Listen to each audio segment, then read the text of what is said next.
Friends, welcome back to English ভাইয়া বাংলা। তো আজকে যেটা আমি আলোচনা করব সেটা হচ্ছে গ্রামারের ভিত্তি বা গ্রামারের ফাউন্ডেশন, টেন্স।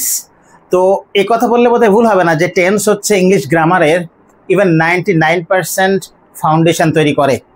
আর মজার ব্যাপারটা হলো, আমি আমার আগের একটা ভিডিওতে বলেছিলাম যে টেন্স এটা মাস্টার করা বা এটা আয়ত্ত করা কিন্তু খুব সোজা নয়, অনেকে সারা জীবন কেটে যেতে পারে। ইভেন আমি বলবো যে আমি এখনও কিন্তু টেন্স শিখছি, কারণ টেন্সের মধ্যে প্রচুর ভ্যারিয়েশনস, প্রচুর এক্সেপশনস, প্রচুর সাটেলিটি থাকে।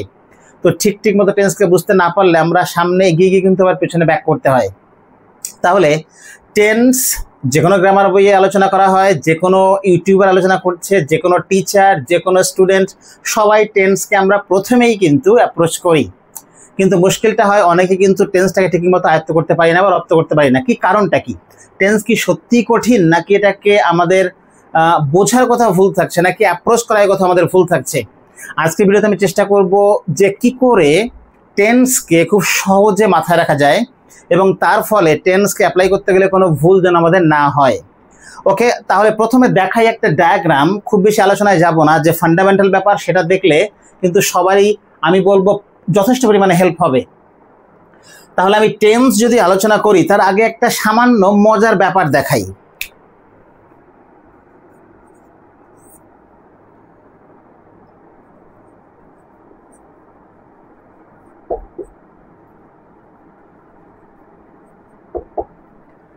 আচ্ছা, এখানে আমি ফিল ইন দ্য ব্ল্যাঙ্কস করলাম, ভার্ব নিইনি। ওয়াচিং মেইন ভার্বের আইএনজি দিয়েছি, কিন্তু এখানে কোন টেন্স হবে সেটা ইন্ডিকেট করতে গেলে আমাকে অক্সিলারি ভার্ব আনতে হবে। তো আমি এখানে অপশান দিয়ে দিলাম সাপোজ বি ভার্ব। ওকে, তাহলে বি ভার্বের একটা ফর্ম আমাকে আনতে হবে। বি ভার্বের ফর্ম বলতে কি আমরা জানি, আমি যা ওয়াজ ওয়্যার। তাহলে তোমাদের আমি বললাম যে এই যে সেন্টেন্স আমি লিখলাম, we dash watching a movie, শূন্যস্থানে বি ভার্বের কোন ফর্ম বসবে? তাহলে এখানে অনেকে অনেক রকম আনসার দেব। এখানে বলতে পারি উই এর পরে যেহেতু উই ফার্স্ট পারসন প্লুরাল, হয় আর হবে, পাস্টে হতে পারে ওয়্যার, ফিউচারে কি হবে উইল বি বা শ্যাল বি, যে কোনো একটা। তার মানে দাঁড়াচ্ছে যে এই যে একটা সেন্টেন্স, এই সেন্টেন্সটা কিন্তু ওপেন এন্ডেড সেন্টেন্স। তার মানে এই সেন্টেন্সে 3টে বা 4টে অপশন দেখতে পাচ্ছি কারেক্ট, কিন্তু এমনটা হয় নাকি? কোনো একটা সেন্টেন্সে একটাই অপশন হবে, এতগুলো অপশন কারেক্ট কি করে সম্ভব? তার মানে এই যে আমি যেটা করলাম এটা কিন্তু মোটামুটি টেন্স করলাম না, এখানে টেন্সে কোনো অ্যাক্টিভিটিই নেই। তাহলে এটা কি পেলাম? এখানে আমি পেলাম আর কিছুই না, একে আমি বলবো যে সাবজেক্টের সঙ্গে ভার্বকে ম্যাচ করে আমি বসালাম সাবজেক্ট প্লুরাল, আমি ভার্বকেও প্লুরাল নিলাম, তার ফলে আমি এটা করলাম সাবজেক্ট ভার্ব এগ্রিমেন্ট। ওকে, তার মানে আমি এই যে সেন্টেন্সটা আমি পেলাম সেখানে শুধুমাত্র সাবজেক্ট ভার্ব এগ্রিমেন্ট এই গ্রামাটিক্যাল ফাংশনটাকে ফুলফিল করলাম, কেননা এখানে অনেকগুলো অপশন আমার কাছে ওপেন। এবার তাহলে যদি আমি বলি যে তাহলে টেন্স বুঝতে গেলে বা টেন্সের মধ্যে কি ব্যাপার আছে, তাহলে এবার মনে রাখবো যে টেন্সের মধ্যে দুটো জিনিস থাকে। এক হচ্ছে অ্যাকশন, এরকম থাকতে তো হবেই, আমরা অ্যাকশন বা ভার্ব নিয়ে কাজ করব, কিন্তু সেই ভার্ব বা সেই অ্যাকশন বা ভার্ব হতে পারে একভাবে অ্যাকশন, একরকম হতে পারে পজিশন, একরকম হতে পারে বি ভার্ব মানে কোনো স্টেট বা কন্ডিশন। তাহলে আমি বললাম ভার্ব হতে পারে প্রথমে অ্যাকশন, তারপরে হতে পারে পজিশন, তারপরে হতে পারে স্টেট বা কন্ডিশন। তাহলে অ্যাকশন ভার্ব আমরা জানি, যেমন রাইট, একটা আমি মডেল এক্সাম্পল লিখলাম রাইট। পজিশনের মধ্যে আমাকে হ্যাভ ভার্বের যে কোনো একটা নিতে হবে, হ্যাভ, হ্যাজ, হ্যাড, তিনটের মধ্যে যে কোনো একটা। স্টেট ভার্বের মধ্যে আমাকে আনতে হবে, যেমনটা আমি বললাম আমি যা ওয়াজ ওয়্যার।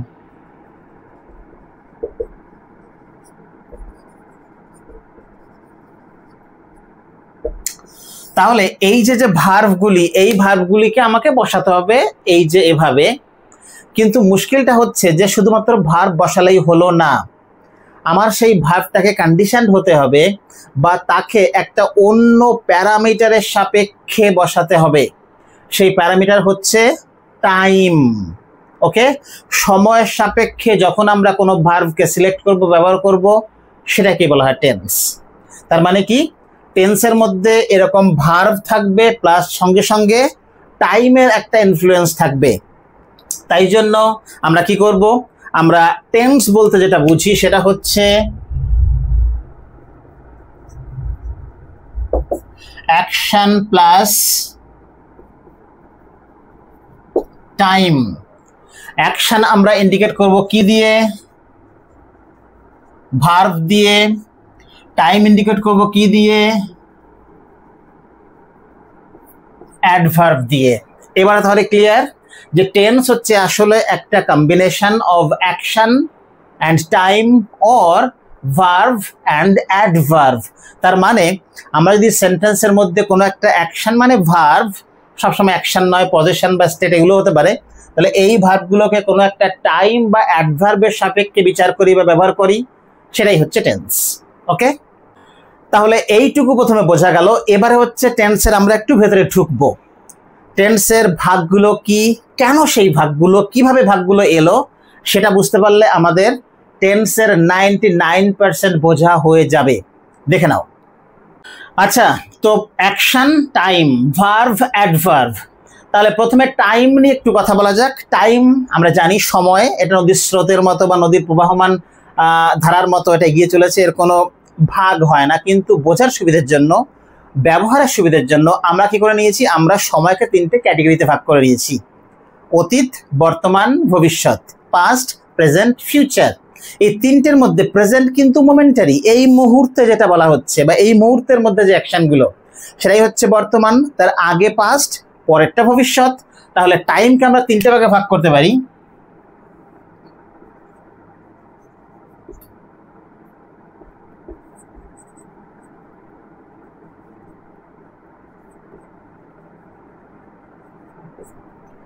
বেশ, তাহলে অ্যাডভার্ভ আমরা বা টাইমকে 3টে প্যাটার্নে বা ভাগে ভাগ করলাম।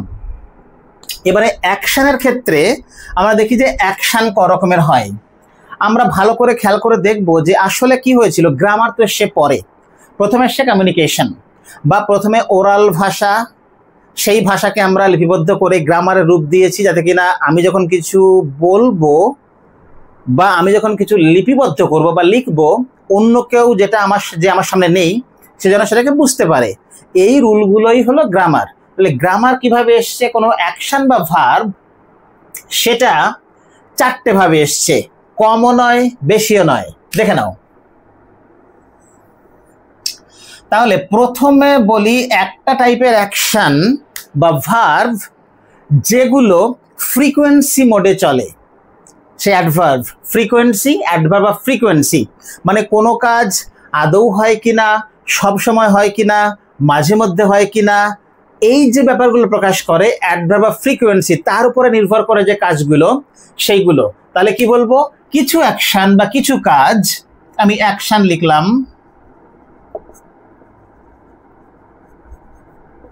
বেসড অন ফ্রিকোয়েন্সি, মানে ফ্রিকোয়েন্সি অফ টাইম। তাহলে যে কাজ এই রকম একটা ফ্রিকোয়েন্সি বেসিসে চলে সেগুলোকে বলা হচ্ছে কি, ইনডেফিনিট।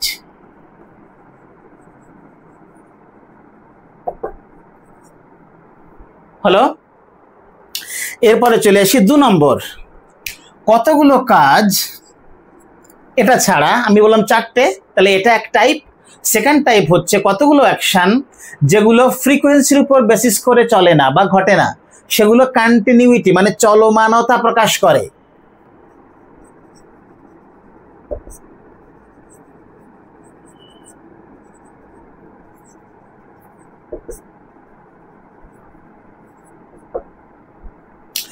এই যে টাইপের দ্বিতীয় টাইপের যে অ্যাকশন, এগুলোকে আমরা কি বললাম, আমরা নাম দিয়েছি continuous.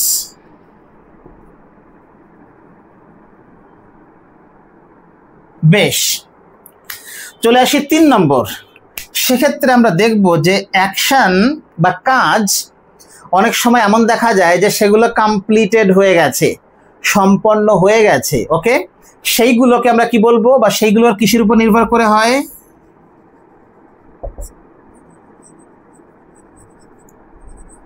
Action based on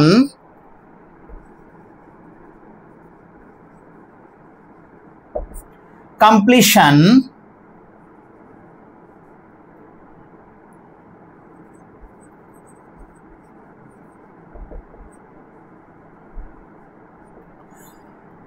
by a specific time, যদি এমনটা ইন্ডিকেটেড হয় বা বোঝায় তাকে আমরা নাম দেব পারফেক্ট। হলো আর একটা যেটা আমরা জানি সেটা হচ্ছে আর একটা টাইপের অ্যাকশন, অন্যভাবে বললে বলা যায় যে অ্যাকশন বেসড অন কন্টিনিউইটি, এই 2 নম্বরের মতো তার সঙ্গে একটা ডিউরেশন অ্যাটাচড থাকবে।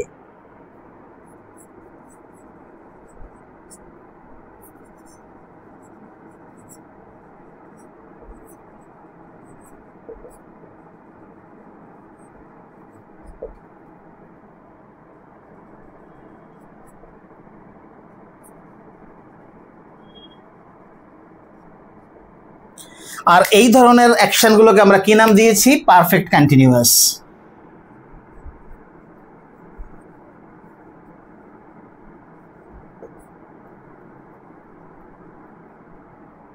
ব্যাস, এবারে তাহলে খেয়াল করি আরেকবার, একটু রিক্যাপ করে নিই। টেন্স এটা হচ্ছে অ্যাকশন আর টাইম বা ভার্ব এবং অ্যাডভার্বের সংমিশ্রণ, দুটোর ফলে তৈরি হচ্ছে যে অ্যাক্টিভিটি তাকে আমরা বলবো টেন্স। টাইমকে 3টে ভাগে ভাগ করা যায়, পাস্ট, প্রেজেন্ট, ফিউচার, বোঝা গেল। অ্যাকশনকে ভাগ করা যায় এই 4টে টাইপে। ইনডেফিনিট বলছি যখন কোনো অ্যাকশন ফ্রিকোয়েন্সি মোডে চলে, হ্যাঁ। কন্টিনিউয়াস বলছি তখন যখন কোনো কাজ কন্টিনিউইটি বা চলমানতা বোঝায়। পারফেক্ট বলছি যখন কোনো কাজ কমপ্লিট হয়ে গেছে বাই এ স্পেসিফিক টাইম, কোনো একটা পার্টিকুলার টাইম লিমিটের মধ্যে কোনো কাজ যখন কমপ্লিট হয়ে গেল তখন তাকে পারফেক্ট বলবো। আর পারফেক্ট কন্টিনিউয়াস বলবো সেই অ্যাকশনগুলোকে যেগুলো based on continuity with duration, সেখানে একটা কতক্ষণ সময় ধরে চললো এই ব্যাপারটা ইনভলভ থাকবে। তাহলে আমরা মনে রাখবো যে এই 4টে টাইপের বাইরে কিন্তু কোনো টাইপের অ্যাকশন হয় না। এই 4 রকমই কোনো অ্যাকশন সম্পন্ন হতে পারে। আর এই 4টে যে টাইপ সেগুলো পাস্টে ফেললে পেলাম 4টে, প্রেজেন্টে ফেললে পেলাম 4টে, ফিউচারে 4টে, তার মানে 3 4 12 রকমের অ্যাকশন আমরা পেলাম on the basis of time. আর এই 12 রকম যে আমরা পেলাম অ্যাকশন বা 12 রকমের যে ক্রিয়া আমরা পেলাম সেগুলোই হচ্ছে ইংলিশ গ্রামারে 12 রকম টেন্স। সিম্পল ব্যাপার। এবারে আর একটু ডিপে আমাদের ঢুকতে হবে, এইটুকু বুঝলে ক্লিয়ার হলো না। এবার আমি যখন বললাম যে কোনো একটা অ্যাকশন সেটা অ্যাডভার্বের সাপেক্ষে ঘটতে হবে, এবার তাহলে আমাদের বুঝে নেওয়ার পালা যে এই যে ফ্রিকোয়েন্সি, তারপরে কন্টিনিউইটি, তারপরে কমপ্লিশন, তারপরে যে কন্টিনিউইটি ডিউরেশন, এই যে 4 রকমের অ্যাকশন, এগুলো কোন ধরনের বা কি টাইপের অ্যাডভার্বকে ডিমান্ড করে। অন্যভাবে বললে বলা যায় যে তাহলে কি ধরনের অ্যাডভার্ব সেন্টেন্সের মধ্যে উপস্থিত থাকলে এই 4টে অ্যাকশনের কোনো একটাকে আমরা স্পেসিফিক্যালি তার সঙ্গে ম্যাচ করে বেছে নেব। ওকে, তাহলে এই যে আমরা 4 রকম পেলাম তাদের অ্যাডভার্বগুলোকে এবার জেনে নিই। এবারে খেয়াল করো, ব্যাপারটা খুব ইন্টারেস্টিং। আমরা যখন কোনো ইনডেফিনিট টেন্স, সেটা পাস্ট হোক, প্রেজেন্ট হোক, ফিউচার ইনডেফিনিট টেন্স লিখব, তখন খেয়াল রাখতে হবে যে সেখানে উল্লেখ থাক বা না থাক, আমরা লিখি বা না লিখি, উল্লেখ করি বা না করি, আমরা যখন present, past, future indefinite tense গঠন করব, আমাদের মনের মধ্যে এই অ্যাডভার্ব বা ফ্রিকোয়েন্সিগুলো কাজ করতে হবে। Always, never, seldom, usually, hardly, sometimes, often, etcetera. Okay, আরও অনেক হয়। আমি যখন টেন্স ধরে ধরে আলোচনা করব তখন আমি আরও বিস্তারিত অ্যাডভার্বসগুলো দিয়ে দেবো যেগুলো আমাদের ইনডেফিনিট টেন্সে ব্যবহার করতে হবে। পাশাপাশি কন্টিনিউয়াস যে টেন্স, সেটা পাস্ট হোক, প্রেজেন্ট হোক, ফিউচার টেন্স হোক, সেখানে কি কি অ্যাডভার্ব আসে বা আনতে হবে বা না থাকলেও বুঝে নিতে হবে, সেগুলো কি কি? Now, right now, at this moment, these days, at that moment, then, those days, etcetera, আরও আছে। একইভাবে পারফেক্ট টেন্সের ক্ষেত্রে সেটা প্রেজেন্ট হোক, পাস্ট হোক, ফিউচার হোক, already, yet, before, so far, by now, by then, etcetera. তাহলে এইরকম অ্যাডভার্ব পারফেক্ট টেন্সের ক্ষেত্রে সুটেবল। এই ধরনের অ্যাডভার্ব পেলে পারফেক্ট ইউজ করব, পারফেক্ট পেলে এই ধরনের অ্যাডভার্ব ইউজ করব, বা ধরে নেবো এগুলো সেটা আছে। তার মানে মিনিং কমপ্লিটলি ভালো করে বুঝতে গেলে আমাদের অ্যাকশনের সঙ্গে এই অ্যাডভার্বগুলোকে কম্বাইন করে বুঝতে হবে বা লিখতে হবে। লাস্ট, পারফেক্ট কন্টিনিউয়াস টেন্সের ক্ষেত্রে আমরা যেগুলো ইউজ করব সেটা হচ্ছে since, for, the whole day, the whole month, the whole night, all through, from, to. তাহলে এই অ্যাডভার্বগুলো আমরা ব্যবহার করব পারফেক্ট কন্টিনিউয়াস ইন্ডিকেট করতে, সেটা হোক পাস্ট, প্রেজেন্ট বা ফিউচার। তাহলে এই যে বেসিক প্যাটার্ন তোমাদের আমি বোঝালাম, এটা একবার মাথায় রাখো দেখি, এরপরে দেখি যে কোথায় তোমরা ভুল করো বা কিভাবে তোমাদের ভুল হয়ে যায়। আশা করি এরপরে তোমাদের কোনো বেসিক টেন্স ফরমেশনে বা যেরকম ফিল ইন দ্য ব্ল্যাঙ্কস থাকে, সঠিক ভাবটাকে বসাতে কোনো ভুল হবার কথা নয়। এরপরেও বলবো যে টেন্স আমি শুরুতেই বলেছিলাম যে এটা জাস্ট লাইক অ্যান ওশান, প্রচুর ভ্যারিয়েশন, প্রচুর স্যাটেলিটি, প্রচুর এক্সেপশন, সেগুলো টেন্স ধরে ধরে আমাদের বুঝতে হবে। যেমন প্রায় আমরা ভুল করি পাস্ট ইনডেফিনিট আর প্রেজেন্ট পারফেক্ট, আমাদের ভুল হয়ে যায়। বাংলায় শুনতে একই, কিন্তু কোনটা কোথায় হবে এগুলো ধরে ধরে কম্পেয়ার কন্ট্রাস্ট করে না বুঝলে ব্যাপারটা ক্লিয়ার হবে না পুরোপুরি। তারপরে যেমন ধরে নাও present perfect, present perfect continuous, দুটোর মধ্যে কিন্তু প্রচুর কমন জায়গা থাকে, কিছু কিছু আলাদাও থাকে। অনেক ক্ষেত্রে প্রেজেন্ট পারফেক্ট দিয়ে প্রেজেন্ট পারফেক্ট কন্টিনিউয়াসকে বোঝাতে হয়। আমি আসবো সেগুলো পরে, এর পরের ভিডিওতে ডিসকাস করবো সেগুলো। তো আজকে এইটুকুই আমি রাখলাম, ব্যাপারটা ভালো করে বুঝে নাও, তাহলে কি হবে, তোমাদের প্রবলেম কিছু হবে না। এরপরেও যদি তোমাদের কোনো ডাউটস, কোয়ারিজ বা কোয়েশ্চেন্স থেকে থাকে, আমাকে জাস্ট লিখে জানাও কমেন্ট বক্সে, আমি অবভিয়াসলি তোমাদের আনসার দেব। সেক্ষেত্রে তোমাদের ডাউটস পুরোপুরি ক্লিয়ার হয়ে যাবে। তাহলে এই হচ্ছে প্যাটার্ন, এই হচ্ছে সিস্টেম, এই হচ্ছে মনে রাখার উপায়। এটাকে মনে রাখো। দেখো টেন্স তোমাদের সামনে জল ভাত। অলরাইট, তাহলে দেখতে থাকো ইংলিশ ভায়া বাংলা। এইভাবে লজিক্যালি তোমাদের জন্য ভিডিও আমি সবসময় নিয়ে আসার চেষ্টা করি। তো এর পরের ভিডিওগুলো তো থাকবে এভাবে লজিক্যালি, সিস্টেম্যাটিক্যালি, সায়েন্টিফিক্যালি, যাতে যেমনটা আমি সবসময় বলি, নিজের তো বুঝতে সুবিধা হবেই, আর কাউকে প্রয়োজন আমরা বুঝিয়ে দিতে পারবো এবং সে উপকৃত হবে আমাদের থেকে।